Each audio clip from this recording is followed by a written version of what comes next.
Hola, en los últimos días he recibido varias consultas, particularmente en Twitter, acerca de cómo se genera realmente el potencial de membrana en una célula real.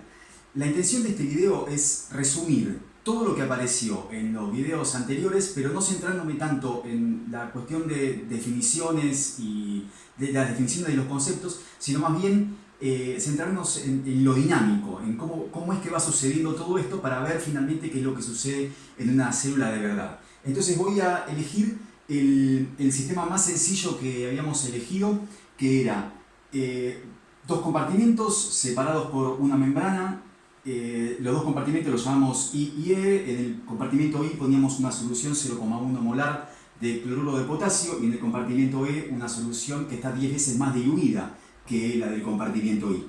Y la cualidad que tenía esta membrana es que solo permitía el pasaje de potasio. Como consecuencia de eso, el potasio puede atravesar la membrana, pero el cloruro no puede pasar. Entonces, cuando uno miraba esto, lo que encontraba es que el potasio está sometido a un gradiente químico que lo lleva desde I hacia E. Para el cloruro también hay una diferencia de concentraciones, pero como el cloruro no puede atravesar la membrana, entonces nos centramos en el potasio, que es el que sí puede atravesarla. Entonces, como consecuencia de esto, y el hecho de que al comienzo no hay separación de cargas, los dos compartimentos son electroneutros, por lo tanto no hay ninguna fuerza eléctrica que esté siendo aplicada sobre los iones, el potasio, debido a este gradiente químico, que es la única fuerza que experimenta, entonces atraviesa la membrana. Ahora, entonces nos encontramos con que el potasio pudo atravesar la membrana, pero el cloruro no. En cuanto a ese primer potasio, vamos a imaginar esta situación donde hasta ahora un solo potasio atravesó la membrana, ese primer potasio que logró pasar hacia el otro lado. A partir de este momento ya tengo las cargas separadas, ya hay una carga positiva de este lado que no tiene una carga negativa que lo compense, y esa carga negativa se quedó en el compartimento I. De modo que entonces el compartimento E es positivo con respecto al compartimento I, que por lo tanto es negativo con respecto al compartimento E.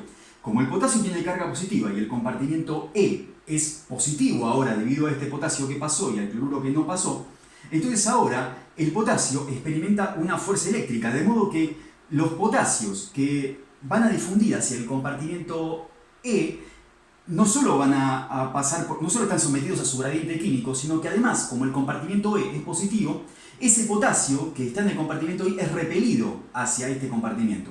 Ahora, cuando ese potasio logró pasar, entonces esta fuerza que se genera cuando ese primer potasio logró pasar, esa fuerza eléctrica que se genera es muy pequeña.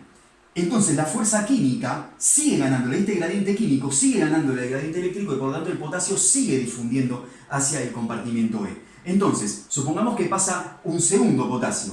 El pasaje de ese segundo potasio, entonces, hace que ahora este compartimento sea un poco más positivo que antes, cuando había un solo potasio que había atravesado. Por lo tanto, ahora el compartimento E es más positivo que lo que era recién. Y por lo tanto, el compartimento E I con respecto al compartimento E es más negativo. Es decir, la diferencia entre los dos compartimentos es un poquito más grande. Y por lo tanto, la fuerza eléctrica que experimentan los potasios también es más grande. Pero la fuerza química sigue ganándole a la fuerza eléctrica y por lo tanto el potasio sigue pasando. Entonces el potasio va a seguir pasando y mientras el potasio siga pasando va a ir haciendo que este compartimento E sea cada vez más positivo, de modo que va a ir aumentando la fuerza eléctrica que se oponga a este gradiente químico. Entonces, ¿hasta cuándo va a pasar el potasio? Mientras siguen pasando los potasios, esta fuerza eléctrica va haciéndose cada vez más grande. Va a llegar un momento en que la cantidad de potasio que hayan pasado del compartimento I hacia el compartimento E sea lo suficientemente grande como para generar una fuerza eléctrica que se oponga exactamente a este gradiente químico. Y por lo tanto, en esta circunstancia, cuando tengamos esa separación de cargas, el potasio va a quedar en equilibrio. Ahora, lo que habíamos visto es que a medida que el potasio va pasando y va cargando ese capacitor de membrana, va aumentando la diferencia de potencial. Entonces va aumentando la carga que se deposita sobre las placas de ese capacitor. La capacitancia de ese capacitor está dada por las cualidades físicas del capacitor, en este caso el capacitor de membrana. El área que tengan ambas superficies, el espesor de la membrana y la permitividad dieléctrica de ese del capacitor, ¿sí? La permeabilidad dieléctrica del dieléctrico que forma la membrana que esté separando ambos compartimientos. El asunto entonces que habíamos visto es que a medida que va pasando el tiempo, ese capacitor de membrana va aumentando la carga que se deposita en las placas, es decir, la cantidad de potasios, que son las partículas cargadas que me cargan el capacitor, va aumentando con el tiempo. Y a medida que aumenta la carga que se deposita, también aumenta la diferencia de potencial. Cuanto más carga se haya depositado, mayor va a ser la diferencia de potencial. De modo que como la capacitancia es un valor constante para un capacitor dado, entonces a medida que aumenta la carga, aumenta la diferencia de potencial y por lo tanto se puede graficar del mismo modo que como el proceso de carga sigue esta cinética, el proceso por la cinética de aumento de del voltaje también sigue la misma cinética porque depende estrictamente de la carga depositada. Y ese capacitor se va a cargar hasta un voltaje máximo. ¿Cuál es ese voltaje máximo? Bueno, el voltaje al que va a cargarse las placas del capacitor es el que genere este gradiente eléctrico que se oponga exactamente a este gradiente químico. Y eso es el valor de diferencia de potencial que se obtenía mediante la ecuación de Nernst. Entonces, en este ejemplo ya habíamos calculado esto en otro video, así que lo voy a pasar rápido. Con esta relación de concentraciones, utilizando el potasio, entonces el Z es más 1, y esta relación de concentraciones para potasio Ne y potasio Ni. Hacemos la cuenta, el cociente me da 0,1, el logaritmo decimal de 0,1 es menos 1, y entonces la diferencia de potencial que se establece entre ambos compartimientos es menos 60 mV con el compartimiento I negativo con respecto al compartimiento E. ¿Qué significa esto? Esto significa que el potasio va a difundir a través de la membrana que separa estos dos compartimientos hasta que el capacitor quede cargado con una carga tal que genere una diferencia de potencial de 60 mV entre ambos compartimientos con este compartimiento negativo. De modo que este voltaje máximo al que se carga este capacitor está dado por esa relación de concentraciones, ¿sí? Donde este valor entonces sería menos 60. Se puede dibujar así para arriba con el eje negativo para arriba o se puede dibujar así para abajo, es exactamente lo mismo. Entonces, pensando en esto, ¿qué es lo que sucede en este ejemplo? ¿Qué es lo que sucede en una célula de verdad?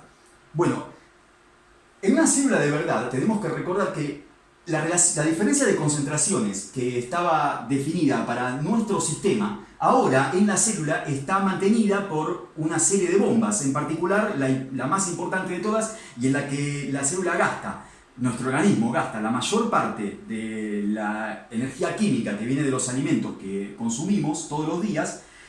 Esa energía química se gasta fundamentalmente para mantener en funcionamiento la bomba de sodio-potasio. La bomba de sodio-potasio es la que mantiene la relación de concentraciones entre potasio y sodio con un compartimento intracelular que contiene una alta concentración de potasio y un compartimento extracelular que tiene una alta concentración de sodio.